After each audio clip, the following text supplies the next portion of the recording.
Hinamak na manugang. Kabanata 271. Mabilis na sinabi ni Renan, naghihintay si Direk Lee sa labas ng pinto. Papasukin ko siya at kakausapin ka ng detalyado. Siya ang pinuno ng White Dragon Sect ngayong taon, ang rehiyon ng Nangguang. Tumango si Alex Dixon. Makalipas ang ilang minuto, tinulak ni Litaylay ang pinto at pumasok. Sa likod niya ay 12 ng bodyguard na nakaitim. Kinawayan niya ang kanyang kamay para paalisin ang mga bodyguard, pumasok sa silid, at magalang na yumuko kay Alex Dixon. Pagbati Master Dixon. Bahagyang tumango si Alex Dixon at hinayaan siyang maupo. Nagbuhos si Renan ng isang tasa ng tsaa para kay Litaylay at nakangiting sinabi, Director Lee, dapat mong sabihin kay Master Dixon ang tungkol sa White Dragon Sect. Pagkatapos ng mahabang talumpati ni Litaylay, sa wakas ay nalaman ni Alex Dixon ang tungkol sa White Dragon Sect. Ang Jinling at Haicheng, gayon din ang tatlong nakapaligid sa lungsod, ay parehong matatagpuan sa rehiyon ng Nangguang ayon sa kanilang saklaw ng impluensya. Sa silangang rehiyon, ang ilog bilang hangganan ay tinawag na Dongchuan, at mayroon ding West Region. Karaniwang naiiba ang mga kapangyarihan ng tatlong rehiyong ito, at hindi sila nakikialam sa isa't isa. Gayunpaman, ang White Dragon Sect ay gaganapin isang beses bawat 3 taon. Ang mga kapangyarihan sa ilalim ng lupa ng tatlong rehiyon ay nagpapadala ng mga kinatawan upang makipagkompetensya sa isa't isa, at pagkatapos ay muli nilang hahatiin ang mga kapangyarihan at timbangin ang mga kapangyarihan. Ito rin ang sandali kung kailan ang tatlong malalaking kapangyarihan ay nagpapakita ng kanilang lakas at labanan ang isa't isa ng hayagan at palihim. Noong nakaraan, sidulong ang panahon sa rehiyon ng Nangguang at lumahok sa kompetisyon ng White Dragon Sect. Gayunpaman, 3 taon na ang nakararaan, opisyal na nagretiro si Dulong at namuhay ng walang pakialam sa Jinling. Kaya, hindi na niya pinamahalaan ang mga gawain ng Jiangho. Para sa White Dragon Sect ngayong taon, lahat ng mga bayani ng Nangguang Region ay nagkakaisa na inihalal si Litaylay na lumahok. Ito ay dahil sa sandaling magretiro si Uncle Lung, si Litaylay ang magiging pinuno sa mga tuntunin ng kapangyarihan. Kahit na ang yaman ni Litaylay ay hindi isa sa nangunguna sa buong Nangguang Region, pagdating sa underground forces, siya lang ang nangunguna. Napasulyap si Alex Dixon sa kanilang dalawa at sinabi sa flat tone, You want me to compete with you? Hindi ako manggahas. Si Litaylay at Renan ay pinagpawisan ng malamig at sabay na nagpaliwanag. Saan sila nakakuha ng lakas ng loob na hinihiling kay Master Dixon na lumaban sa entablado? Mapait na ngumiti si Litaylay at sinabing, Master Dixon, bagamat puno ng mga bayani ang Nangguang, kumpara sa dalawa pang rehiyon, wala sila. Kahit na ikumpara ang kakayahan ko sa pananalapi sa mga tao ng dalawang rehiyong ito, maituturing lang, ako, bilang mababang middle class, ang ating Nangguang ay walang gaanong sikat na tao na maikukumpara sa atin, ikaw ang chairman ng Nangguang Chamber of Commerce, kaya gusto kitang imbitahan na mamuno, hindi namin hahayaan ang mababa ang tingin ng mga tao sa dalawang rehiyong ito sa ating Nangguang tulad ng nakaraan. Bahagyang tumango si Alex Dixon. Narinig niya ang kaunti tungkol sa mga pamantayan ng tatlong rehiyong ito. Sa mga tuntunin ng lakas ng ekonomiya, sa Dongchuan ang pinakamaunlad. Ang mga daluyan ng transportasyon ng tubig at lupa sa rehiyon ay binuo, at sila ay pinagpala ng langit. Ang mga sumusunod na pagmimina ay labis na sagana.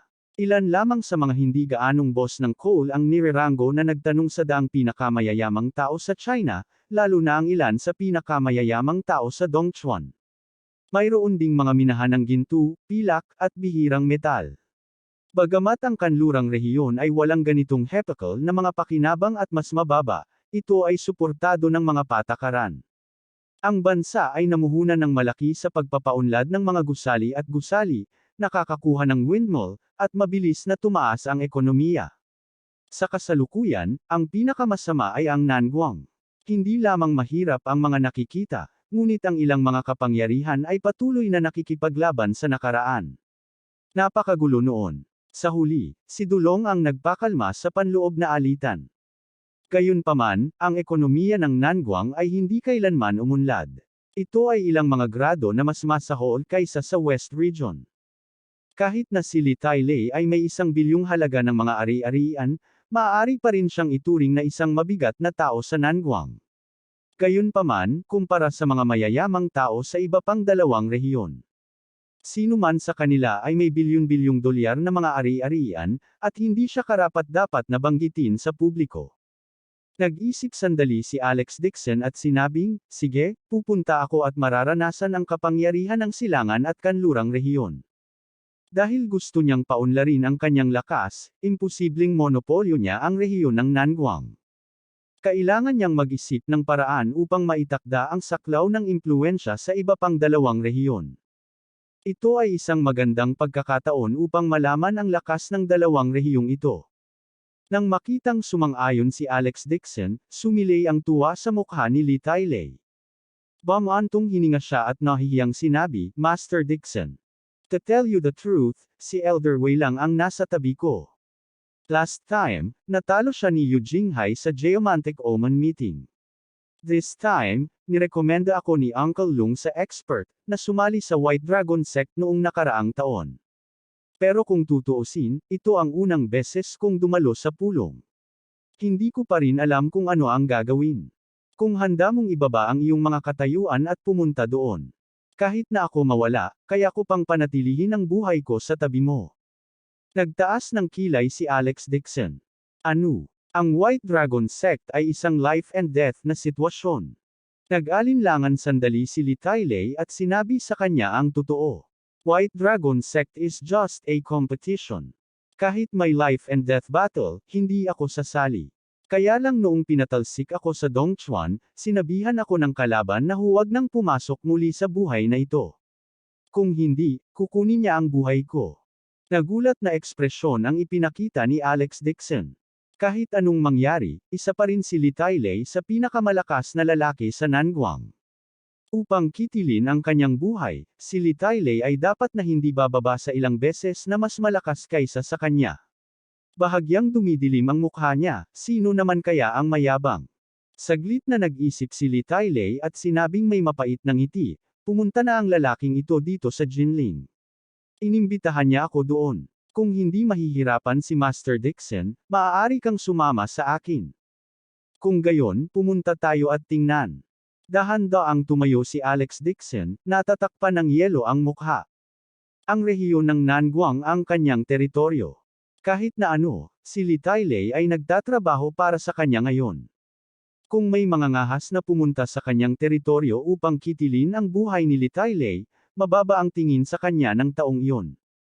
Nang makitang pumayag si Alex Dixon na sumama sa kanya, tuluyang nabitawan ni Li Tailei ang batong nakasabit sa kanyang puso.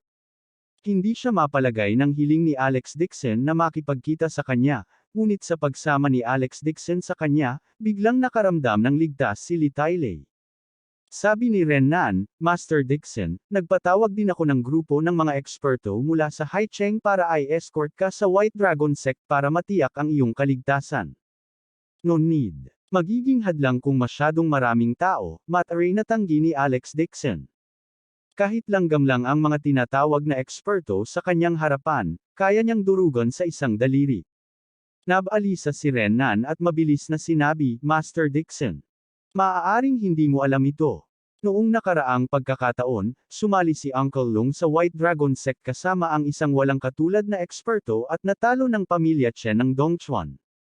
Siya ay nasa pangalawa, at ang Western Regions pangatlo ang pamilya yan. Noon pa man ay hindi siya kumbinsido. Sinasabing natagpuan na ng pamilyang yan ng West Region ang gruesome ghost sect ngayong taon. Walang nakakaalam kung anong mga kondisyon ang kanilang ginamit. Hinikayat nila ang King of Ghosts na lumabas ng bundok. Kakaiba ang mga kilos ng gruesome ghost sect, at napakalakas din ng King of Ghosts. Magsama tayo ng maraming tao, mas ligtas ito. Kakalakad pa lang ni Alex Dixon sa pinto nang marinig niya ang sinabi ni Renan. Agad siyang lumingon at tinitigan si Renan. Ang mga taong inimbitahan ng West Region ay mula sa gruesome ghost sect. Oo. Nagulat si Renan. Hindi niya alam na mali ang sinabi niya. Kumunot ang noo ni Alex Dixon.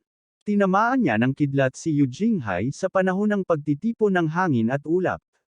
Pagkatapos noon, ang kanyang nakitang kapatid na si Qing Yanshus, ay pumunta sa Jinling para maghiganti at sinubukan siyang saktan. Gayunpaman, ang kanyang kaluluwa ay umalis sa kanyang katawan at pinatay ni Alex Dixon. Bago mamatay si Qing Yanshus, nagpakawala siya ng malungkot na alulong at sinabi na hindi siya pababayaan ng gruesome ghost sect. Ito kaya ang gruesome ghost sect. Si Li Tailei ay mukhang kinakabahan at maingat na nagtanong, Master Dixon, nakipag-usap ka na ba sa gruesome ghost sect na ito dati? Walang pakialam na sinabi ni Alex Dixon, napatay ko na ang 2 disipulo ng gruesome ghost sect. Sa halip na hintayin ko silang dumating, maaari ko na rin silang hanapin para maiwasan ang gulo. Ano? Nakita na ni Master Dixon ang mga tao ng gruesome ghost sect. Namutla sa takot si Renan. Hindi niya alam na nasa Geomantic Omen meeting si Alex Dixon. Kabanata 272. Ang gruesome ghost sect ay walang katulad na mabangis. Ang mga disipulo ng gruesome ghost sect ay may kakaibang kakayahan. Hindi lamang nila matawagan ang hangin at ipatawag ang ulan, ngunit maaari rin silang pumatay ng hindi napapansin. Ang taong gusto nilang patayin, kahit ang kalaban ay kumuha ng pinakamakapangyarihang bodyguard, wala pa ring silbi. May dating isang coal boss sa West Region na kahit papaano ay nasaktan ang mga tao ng gruesome ghost sect. Sa takot na maghiganti ang kabilang partido, gumastos siya ng 80 milyon para kumuha ng 40 retiradong bodyguard. Gumastos din siya ng malaking halaga para magtayo ng hindi matatakasan na lambat na nakapalibot sa villa. Gayunpaman, nang gabing iyon, siya ay natagpuang namatay ng malungkot sa villa, at ang kanyang ulo ay nawawala. Sa lupa, may 3 malalaking salita na nakasulat sa dugo. Huwag tularan. Nakakatakot na ghost sect. Nagulat ang mga mangangalakal ng 3 distrito sa kakaibang sektang ito. Wala silang lakas ng loob na i-provoke ito. At si Alex Dixon ay nakapatay ng 2 tao mula sa gruesome ghost sect, at kahit na umatras ng hindi nasaktan. Nang inag ang puso ni Renan, at lalo siyang naging magalang kay Alex Dixon. Pagkaraan ng ilang sandali, sinundan ni Alex Dixon si Li Tailei palabas ng Qingyan Pavilion, at sumakay ng sasakyan patungo sa mga suburb. Naghihintay doon ang taong gustong kumitil sa buhay ni Li Tailei. Sa kotse, si Li Tailei, na kadalasang kalmado at kahanga-hanga, ay medyo kinakabahan at patuloy na nagpupunas ng kanyang pawis. Sinulyapan siya ni Alex Dixon at mahinang nagsalita, "Sino ang nagbanta sa iyo?" Pinunasan ni Li Tailei ang kanyang malamig na pawis at sinabing may mapait na ngiti, "Ito ang pamilyang Chen ng Eastern State." Saglit na nag-isip si Alex Dixon at sinabing, "Oh." Casual niyang sabi, "Yung pamilyang iyon na hindi ganoon kalakas. Takot ka rin sa kanila. Isang pamilya na hindi ganoon kaganda." Nahiya si Li Tailei at halos hindi alam kung paano sumagot. Silangan, Chen, Shiyan. Sino ang hindi nakakaalam na dalawa ito ang 2 pinakamakapangyarihang pamilya sa rehiyon?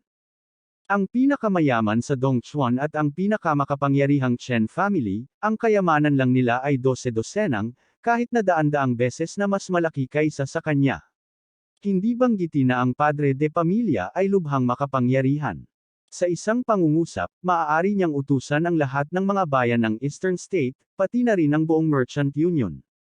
Kahit na ang pinuno ng Western Region ay maaaring magbigay sa kanya ng kanilang mukha. Gayunpaman, pagdating kay Alex Dixon, talagang naging ang pamilya na hindi ganoon kagaling. Ito ay hindi alam kung ito ay dahil Alex Dixon ay hindi gaanong alam tungkol sa Chen family, o dahil ang kanyang background ay talagang hindi maarok. Sa totoo lang ay hindi man lang siya naglagay ng malaking pamilya tulad ng Chen family sa kanyang mga mata. Si Li Tailei ay hindi nang ahas na maghinala, ngunit nahulaan niya na ito ay dapat nahuli. Lalo siyang naging magalang kay Alex Dixon, at mas naging magalang ang kanyang saloobin. Si Alex Dixon ay nag-iisip tungkol sa paggamit ng King of Ghost. Nang makita niya na si Li Tailei ay nanginginig sa takot, naisip niya na si Li Tailei ay natatakot sa Chen family. Casual niyang sinabi, "Kung ang Chen family ay maglakas loob na magsisimula ng massacre sa Nanguang Region, ito ay magiging kawalang galang sa akin. Ang ganitong pamilya ay hindi kailangang manatili sa mundong ito. Ito ay agad na maaalis. Salamat, Master Dixon." Lubos ang pasasalamat ni Li Tailei. Gayunpaman, nag-alinlangan siya sa kanyang puso. Tanggalin ang pamilya Chen. Iyon ang numero unong pamilya sa Dongchuan. Talagang inilarawan ni Alex Dixon ang pagpuksa sa pamilya ng Caswell. Alam ba niya ang background ng Chen family? Gayunpaman, hindi nang ahas si Li Tailei na magtanong. Lihim siyang nagpasya na dadalhin niya ang mga eksperto ni Renfeng sa White Dragon Sect. Kung may nangyari, masisiguro nito ang kaligtasan niya at ni Master Dixon. Ang ipinangakong lokasyon ay sa Wanghai Building. Sumama sina Alex Dixon at Li Tailei, ngunit ang kabilang partido ay wala pa ring nakikita. Pagkaraan ng 40 minuto, dahan-daang dumaan ang isang grupo ng mga sasakyan na pinangungunahan ng Bentley. 7 o 8 bodyguard ang unang tumalon mula sa mga sasakyan at tumayo sa magkabilang gilid sa maayos na paraan. Kakatapos lang ng ulan at medyo basa ang lupa. Kumuha pa ng red carpet ang isang assistant at inilapag ito sa lupa bago maingat na binuksan ang pinto ng kotse. Lumabas sa kotse ang isang nasa katanghaliang gulang na lalaki na may kakaibang aura at humakbang pasulong. Sa likod niya ay isang masiglang lalaki na nasa edad na 50 anyos na nakasuot ng mountain suit. Mabilis na lumapit si Li Tailei sa kanya at nagkusa na iabot ang kanyang kamay. Hello, Direk Chen. Gayunpaman, hindi man lang siya nilingon ng lalaki. Diretso siyang lumagpas sa kanya at naglakad hanggang sa bulwagan. Umupo siya sa main seat. Ilang bodyguard ang nakatayo sa likod ng nasa katanghaliang gulang na lalaki habang nasa likod ang kanilang mga kamay. Kanina lang tumakbo ang assistant at proud na sinabi kay Li Tailei, Boss Li. Gusto ni Chief Chen na pumunta ka at mag-usap. Si Li Tailei ay mukhang napahiya, ngunit ayaw niyang magalit. Humingi siya ng paumanhin kay Alex Dixon, Master Dixon, ikinalulungkot ko talaga dahil pinahirapan kita. Siya ang patriarch ng pamilyang Chen sa Eastern State, Chen Yuanwo. Bahagyang tumango si Alex Dixon. Naisip niya na talagang maluho ang pamilya Chen. Hindi nila inilagay si Li Tailei sa kanilang mga mata. Habang naglalakad pasulong si Li Tailei at magsasalita na sana, inilagay ni Chen Yuanwo ang tasa ng tsaa sa mesa at sinabing, hindi man lang tinataas ang kanyang mga talukap, Li Tailei, narinig ko na kinakatawan mo ang Nanguang para lumahok sa White Dragon Sect. Tama iyan. Walang ekspresyon si Chen Yuanwo. Bigla siyang ngumisi at sinabing casual, ano? Nakalimutan mo na ba ang sinabi mo noong umalis ka sa Dongchuan? Hindi ako maglakas loob na kalimutan. Sabi ni Li Tailei sa malalim na boses, noon, abala ako sa pagtatrabaho sa ilalim mo. Dahil nagalit ako sa iyo, pinalayas ako sa kumpanya at iniwan ang Dongchuan, isa pa sinabi mo sa akin na kung bumalik ako ulit sa Dongchuan, siguradong kitilin mo ang buhay ko. Hehe, since naalala mo, bakit ka pa bumalik? Bahagyang dumilim ang mukha ni Chen Yuanwo, at mahinang sinabi niya, sa tingin mo ba ay kaya mo akong labanan ng direkta dahil sa maayos lang ang kalagayan mo sa Nanguang? Huwag mong kalimutan. Isa ka lang sa tabi ko, lahat, ng mga taon na ang nakalipas, at ngayon gusto mong bumalik at kagatin ang aking Panginoon. Namula ang mukha ni Li Tailei. Tiniis niya ang panunuya at sinabing, Chief Chen, pinagkatiwalaan ako ng lahat ng babae ng Nanguang. Wala akong choice kundi katawanin si Nanguang at sumali sa White Dragon Sect. Hindi na ako babalik sa Dongchuan. Nakangiting sinabi ni Chen Yuanwo na hindi isang ngiti, Li Tai, ako ang young master ng Chen family noong nakaraan, at ikaw ang naging errand boy ko. Kahit na ikaw ay matalino at masipag, hindi ka mas mahusay kaysa sa akin. Hindi akalain ko na ikaw pala ang magiging pinuno ng Nanguang. Kung magsusumikap ka sa hinaharap, baka maabot mo ang kalahati ng aking mga nagawa. Malaki ang pagkakaiba ng edad nilang dalawa. Gayunpaman, si Chen Yuanwo ay may tono ng pananalita sa isang junior, at wala siyang pakialam dito. Tiniis ni Li Tailei ang pang-iinsulto at sinabing, salamat, Chief Chen, sa iyong pag-aalaga sa nakaraan. Lagi kong tatandaan ito sa aking puso. Hindi siya pinansin ni Chen Yuanwo, parang hindi niya narinig ang sinabi niya. Mahina niyang sinabi, hindi na kailangang mambola. Dati, masunurin ka sa akin. Marami na rin akong narinig. Ngayon, parang tumigas na ang mga pakpak mo, at hindi ka nakikinig sa akin. Hindi na. Sa sandaling ito, ang elder sa gitnang kasuotan ng bundok na nakatayo sa likod ni Chen Yuanwo ay nagsabi sa malalim na boses, Li Tai, dahil sa relasyon yung Panginoon lingkod, si Chief Chen ay dumating upang sabihin sa iyo na gusto niyang umalis ka sa White Dragon Sect. Sumimangot si Li Tai Lei at sinabi sa malalim na boses, hindi ako aalis sa White Dragon Sect. Hindi ako lingkod ni Director Chen, nagtatrabaho lang ako sa ilalim niya. Isa pa, kapag kausap ko si Chief Chen, ito ang pinakamabuti para sa mga iyon, na hindi kasali para tumahimik. Tumingin si Chen Yuanwu mula sa itaas. Kaya niya pa rin itong tiisin, ngunit kahit ang mga nasasakupan ni Chen Yuanwu ay minamaliit siya. Si Li Tai Lei ay labis na nagalit sa kanyang puso. Si Elder Hu ay isang iginagalang na tao, isang mahalagang tao sa akin. Nagdilim ang mukha ni Chen Yuanwu. Malamig siyang sumigaw, Li Tai, inuutusan kitang humingi ng tawad kay Elder Hu ngayon. Nagtaas baba si Elder Hu, at puno ng pagmamalaki ang kanyang mukha. Ang mukha ni Li Tai Lei ay mapatla, at ang kanyang dibdib ay kumakabog pataas at pababa. Kahit na siya ay nagtatrabaho kay Chief Chen noon, hindi na siya katulad ng dati. Kinakatawan niya ang underground forces ng Nanguang. Gayunpaman, mababa pa rin ang tingin ni Chen Yuanwo sa kanya.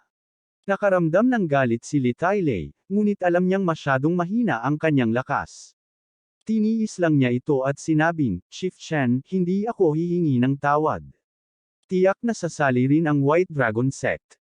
Kung dumating lang si Chief Chen para babalaan ako, masasabi ko lang na iba na ngayon, mas matagal ng miyembro ng iyong kumpanya, gawin mo ang gusto mo. Pagkasabi nun ay tumalikod na siya at aalis na sana. Sinabi ni Chen Yuanwo nang hindi man lang itinaas ang kanyang ulo, ikaw ang aso ng aking nasasakupan noong nakaraan, at ganoon din ito ngayon.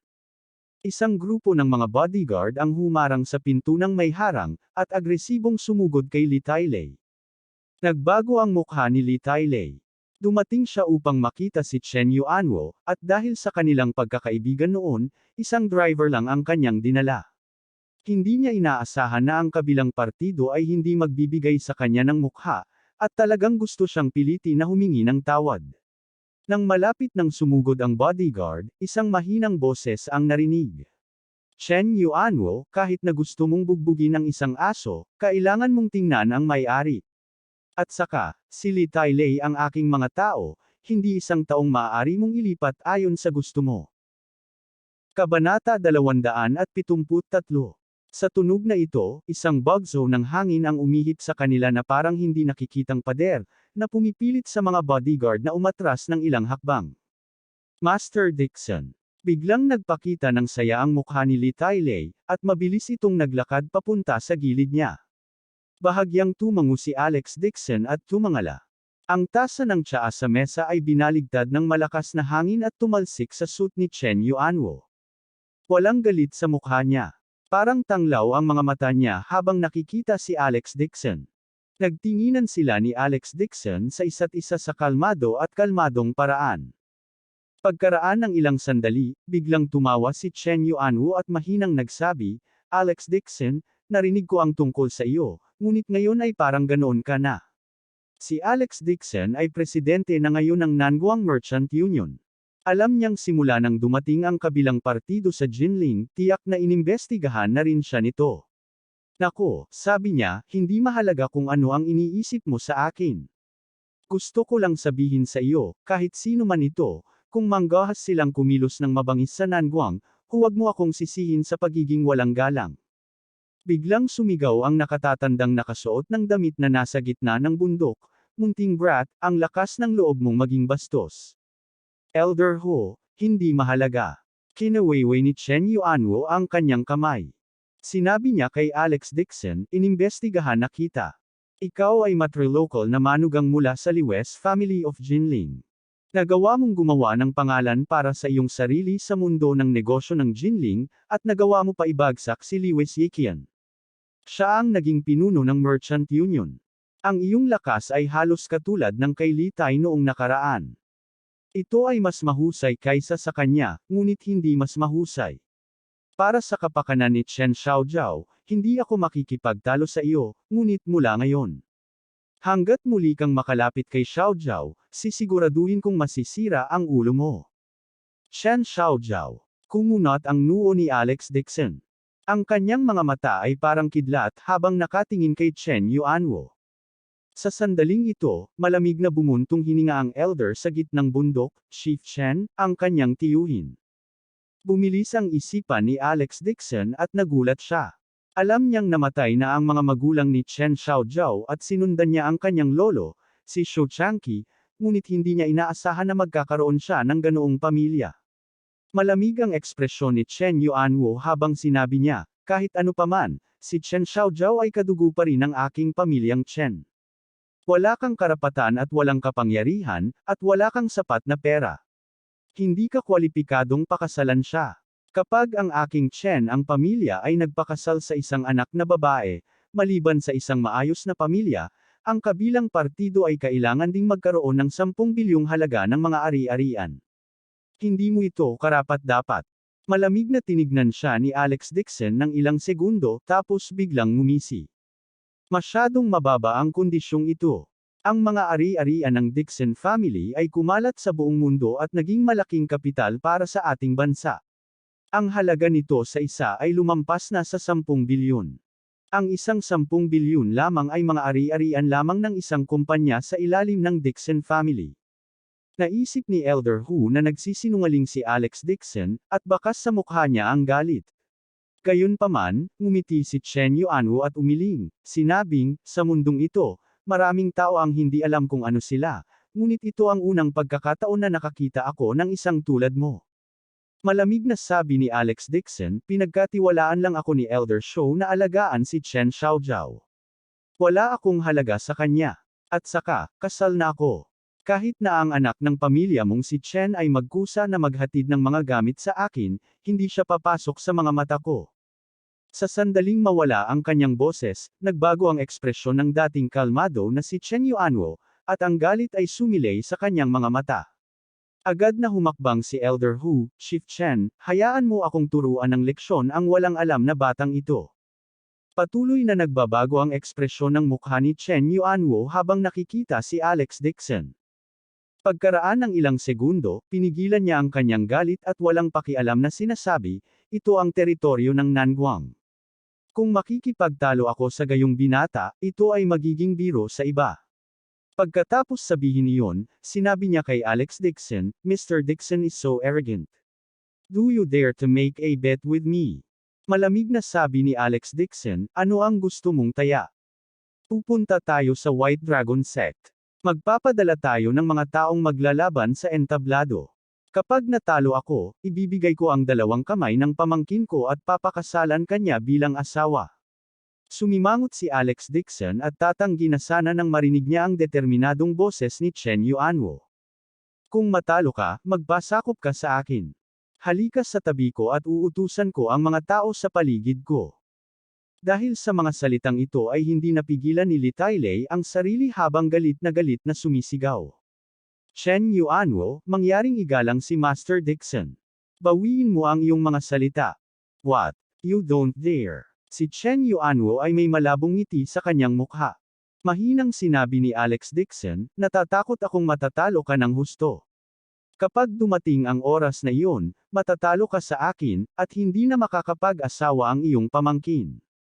Hindi ba makakasama iyon kay Xiaojiao?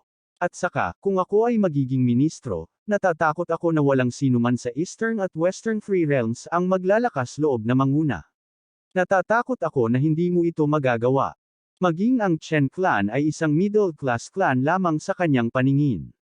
Ito ay hindi pagbanggit sa lahat. Pinigilan ni Chen Yuanwo ang kanyang galit at nakangiting sinabi, ako, Chen, ay tutuparin ko ang aking salita. Umaasa din ako na tutuparin mo ang iyong pangako. Huwag mong babalikan ang iyong salita tulad ng dati kong mga tagapaglingkod. Malamig niyang sinaway muli si Li Tailei, papaalalahanan kita, kung naghahanap ka ng sarili mong kamatayan, dapat kang pumunta sa Dongchuan. Kung gayon, huwag mo akong sisihin sa hindi pag-aalaga sa relasyon ng amo at katulong. Sisiguraduhin kung hinding-hindi ka makabalik. Pagkasabi noon ay hindi na niya nilingon ang 2, at humakbang palabas ng pinto. Sanay na sanay ang mga bodyguard, at sa ilang segundo, wala na silang lahat. Nang lumabas si Elder Hu, hindi niya maiwasang mapag-alitan, Alex Dixon, napakayabang mo. Noong una, pumunta si Director Chen sa Jinling para tingnan kung anong klaseng tao ka. Gusto mong alagaan. Hindi mo alam kung paano magpahalaga sa mga pabor. Kapag pinalampas mo ang isang magandang pagkakataon, tiyak na pagsisisihan mo ito sa mangyayari. Malamig na sabi ni Alex Dixon, nasabi ko na rin na asawa ko lang ang iniintindi ko. The Chen family is not worth mentioning in my eyes. Mayabang. Galit na sigaw ni Elder Hu at umalis na may haplos sa kanyang manggas. Pagkaalis ni Chen Yuanwo, nakaramdam ng pagkabalisa si Li Tailei sa kanyang puso. Lumakad siya pasulong at sinabing may mapait na ngiti, Master Dixon, sinusubukan siya ni Chen Yuanwo na umalis.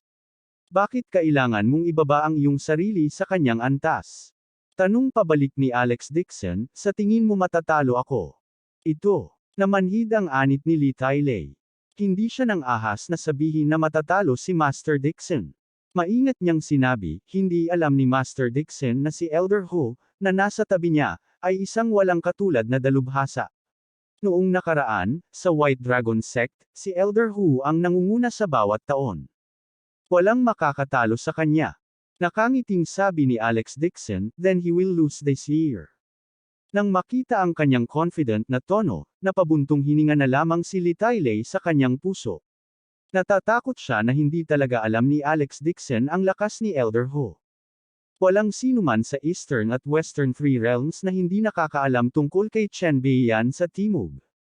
Si Elder Hu, na nakatayo sa tabi ni Chen Yuanwo, ay naging kampyon ng White Dragon Sect ng 3 magkakasunod. Siya ay napakahusay. Noong huling pagkakataon sa White Dragon Sect, ang pamilya yan ay gumugol ng 1 bilyon para kumuha ng isang ermitanyong magsasaka. Natapakan na ng ermitanyo ang mga alon at dumating. Sumipol ang hangin at kidlat sa tabi niya, dahilan para sumigaw sa alarma ang buong audience. Gayunpaman, nasuntok ni Elder Hu ang kanyang dibdib sa wala pang 10 galaw at pinatay siya kaagad. Natahimik ang karamihan. Laking gulat nila kaya hindi sila makapagsalita. Ayon sa mga alingawngaw, si Elder Hu ay higit sa 5 taong gulang lamang. Sa katunayan, ang kanyang pag-asa sa buhay ay 105 taong gulang na. Siya ay nilinang sa loob ng 100 taon at ang kanyang mga kasanayan ay malalim. Gaano man kalakas si Alex Dixon, nasa 20s pa lang siya. Kahit na kaya niyang ipatawag ang Heaven Thunder, ang kanyang cultivation ay medyo mababaw pa rin. Kinabahan si Li Tailei, ngunit hindi siya naglakas loob na magsabi ng kahit ano. Naiisip lang niya ito ng palihim. Pagdating ng oras, maaari niyang isama ang grupo ng mga eksperto na kinuha ni Renan, pati na rin ang mga makapangyarihang eksperto na ipinadala ni Uncle Lung. Halos hindi nila maprotektahan ang kanyang sarili at si Master Dixon. Tuldok. Pag-uwi ni Alex Dixon, may napansin siyang kakaiba. Pagtingin niya sa windowsill, tumindi agad ang balahibo niya. Wala na yung flower pot. Sa loob, may mga binhi na binhing nakatanim sa itim at puting mga bato, hindi mabibili ng salapi. Sa sandaling ito, pumasok si Jane Lewes, na nakasuot ng puting bathrobe, habang pinupunasan ang kanyang buhok. Agad na tanong ni Alex Dixon, Miss, nasaan ang flower pot na inilagay ko sa windowsill? Tinapon nito ni nanay. Napaupo si Jane Lewes sa kama at sinabing, wala ka rito kaninang umaga. Naglilinis si nanay sa bahay. Nakita niyang nagtanim ng mga bulaklak at pinagalitan ka ng matagal. May hindi na napigilan ni Papa at itinapon na ito ni nanay. Natigilan si Alex Dixon sa kinatatayuan at halos gustong sakalin si Helena hanggang mamatay. Kabanata 274. Saan itinapon ni nanay? Gusto niyang ibenta ito sa mga collector, ngunit ayaw nila, kaya hinayaan niyang itapon ito ni tatay sa Mount Kun. Sabi ni Jane Lewes na may paghingi ng tawad. Napakamahal ng mga bulaklak sa palanggana, diba? Bibili ako ng isa pang palanggana para sa'yo bukas. Pupunta ako at hahanapin ko. Hindi na nakapagsalita pa si Alex Dixon at agad na lumabas ng pinto. Hindi inaasahan ni Jane Lewes na ganoon kalaki ang magiging reaksyon niya. Nababalisa siyang tumayo at sumigaw, huwag kang pumunta. Nabasag ng nanay ko ang palayok ng bulaklak. Ibinuhos niya yon at hinalungkat. Gusto niyang makita kung may pribadong pera ba na nakatago sa palayok. Siguradong hindi mo magagawa, para hanapin kung pupunta ka. Sasamahan kita sa palengke ng bulaklak para bumili bukas. Nang marinig ang boses ni Jane Lewis sa likuran niya, lalong naging balisa ang kalooban ni Alex Dixon. Paano mabibili ang langit at lupa na mga buto ng espiritu? Nagsisi siya na iniwan ang palayok ng bulaklak sa bahay. Kung alam niya ng mas maaga, inilipat niya ito sa villa sa tuktok ng bundok at hinayaan si Uncle Lee na tingnan itong mabuti. Si Alex Dixon ay sumugod sa Coon Mountain pagkalabas niya ng bahay. Buti na lang at hindi malayo sa likod ng bahay niya.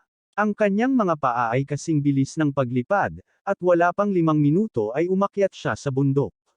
Ang kagubatan sa gabi ay tahimik, at ang nagninangas na ulap sa kalangitan ay matengkad na pula. Inilabas ni Alex Dixon ang lahat ng mga katangian ng enerhiya sa kanyang katawan at ito ay nasa lahat ng direksyon. Sa wakas ay naramdaman niya ang isang maliit na depresyon sa timog ng bundok, nagkaroon ng mahinang tugon mula sa negatibong enerhiya. Agad naman siyang nasasagasaan. Tulad ng inaasahan. Sa isang tumpok ng dumi, mayroong isang pira-pirasong palayok ng bulaklak. Pero natigilan si Alex Dixon. Nakita niya talaga ang 2 puting usbong na nag-drill sa lupa, na may 2 dahon sa ibabaw nito. Ang mga dahon ay pinalapot ng kristal na hamog. Tuwang-tuwa si Alex Dixon. Ilang araw na niyang itinanim ang 2 namumula na binhing ito, ngunit hindi sila tumubo. Hindi niya inaasahan na sisibol ang mga ito matapos itapon sa kabundukan. Ang bundok kon ay malayo sa lungsod.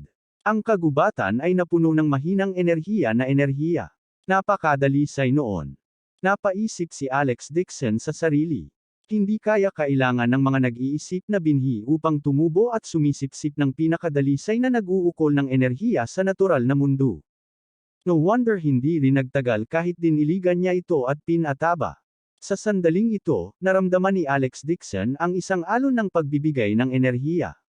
Napakalakas nito na halos masuffocate siya. Nagulat siya. Posible kayang may lugar kung saan nagtitipon ng spiritual chi sa bundok na ito. Gayunpaman, napagtanto ni Alex Dixon na ang espiritong enerhiya na ito ay nagmula sa hamog sa mga dahon. Lalo siyang nagulat. Yumuko siya at pinagmasdan ng mabuti. Gaya ng inaasahan, hamog sa dahon ay tila natipon ang lahat ng diwa ng kapaligiran na enerhiya. Ito ay puno ng enerhiya.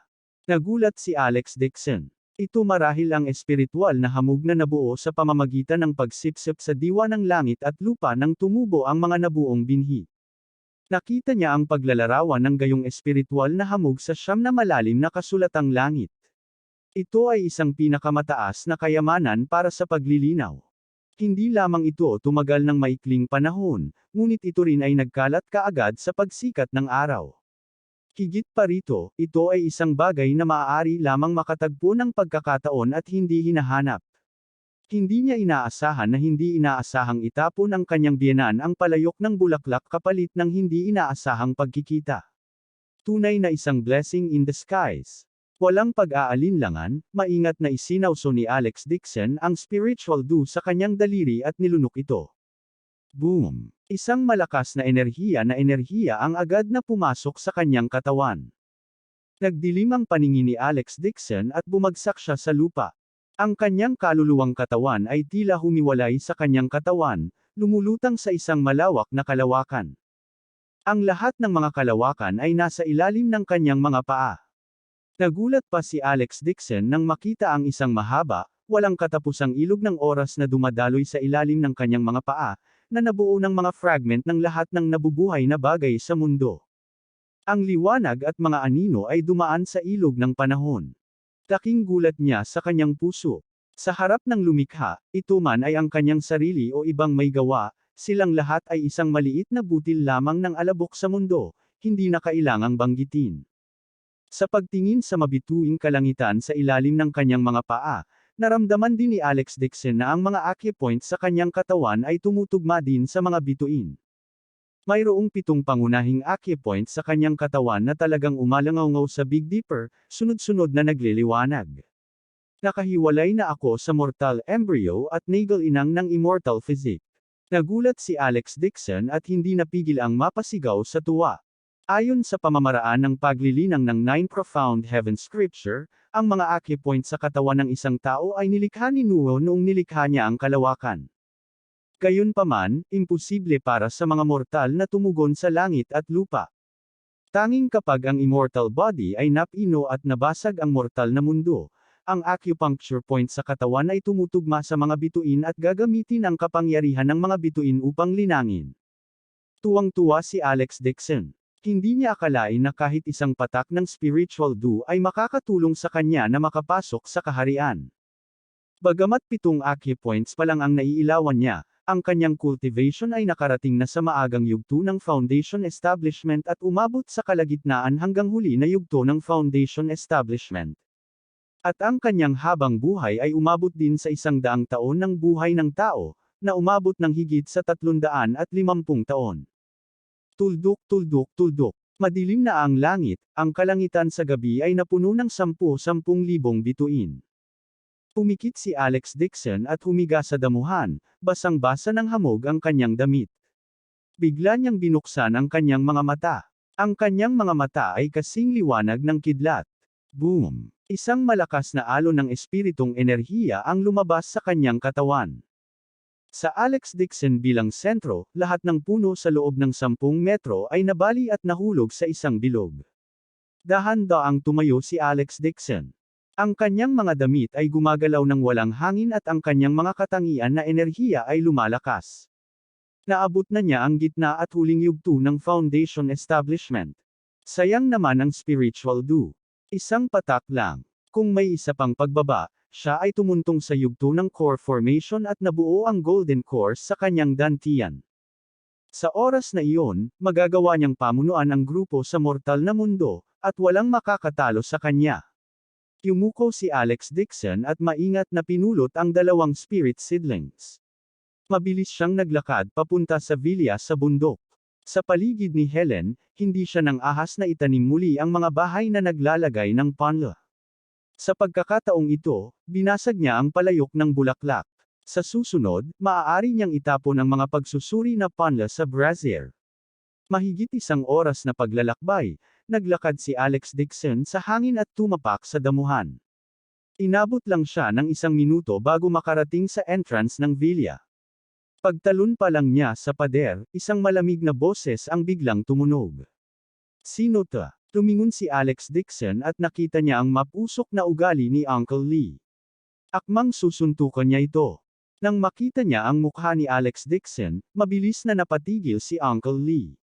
Yumuko siya at may paggalang na sinabi, "Boss Dixon, hindi ko alam nandyan ka pala. Patawarin mo ako."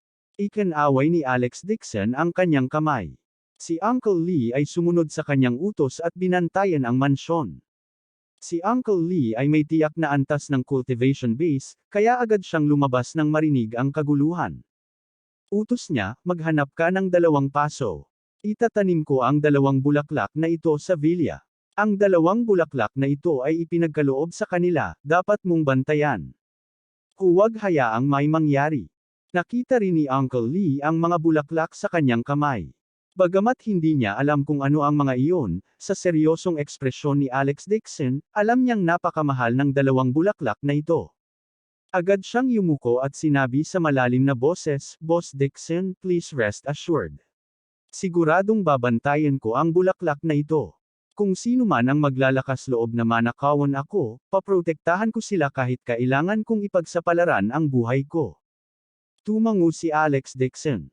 Alam niyang pagkatapos na gumaling ang mga dating sugat ni Uncle Lee, hindi na siya katulad ng dati. Kahit na hinanap nila ang buong Jinling City, mabibilang sa isang banda ang mga taong makakatalo kay Uncle Lee. Tumangala siya at nakita niyang nakaupo ang villa sa tuktok ng bundok. Isang kagubatan ang paligid. Ito ay isang kayamanan na lupain na maaaring sumipsip ng mga katangian na enerhiya ng langit at lupa. Sa lilim ng puno sa di kalayuan, mayroon ding maliit na villa na binili noon ni Lewis Mingfeng. Gayunpaman, ang Lewis family ay nahulog, at ang villa ay na-auction. Si Lewis Mingfeng ay wala kahit saan. Binawi ni Alex Dixon ang kanyang tingin at naisip, kung gagawing magic formation ang vilya niyang ito at na-absorb ang spiritual energy ng langit at lupa, makakapagpatubo ito ng 2 bulaklak. Agad niyang tinawagan si Sung Yulua, na hiniling na bilhin ang hilaw na Jade Quintessence Stone. Upang makagawa ng magic formation, dapat mayroong halaga ng natural na katangian ng enerhiya, at ang natural na isang malaking enerhiya na pinakamalakas ay hindi maruming jade na bato. Pinlano niyang ibaon ang hilaw na bato sa ilalim ng lupa at lumikha ng hanay ng pagtitipon ng mga espiritu. Si Sung Yulua ay naliligo. Nang matanggap niya ang tawag ni Alex Dixon, mabilis siyang umupo sa bathtub at tumango. Young Master, may jade merchant from Mian State recently. Gusto niya akong kontaken para magnegosyo. Yung hilaw na Jade Quintessence Stone na gusto mo, hihilingin ko agad sa kanya na makipag-ugnayan sa Mian State Jade Merchant. Tumango si Alex Dixon at sinabing, sabihin mo muna sa kanya na dapat nating piliin ang pinakamahusay na Jade Quintessence. Ang minimum budget natin ay 2 bilyon, para hindi niya ito mabayaran. Young Master, don't worry. Money is not a problem. I will surely settle this matter for you.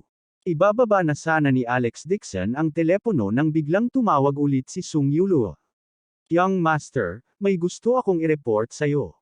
Magsalita ka. Matagal na nag-alinlangan si Sung Yulua habang wala siyang magawa. Young Master, hiniling mo sa akin na imbestigahan ang taong nasa likod ng pag-atake sa iyong biyenan, antique shop.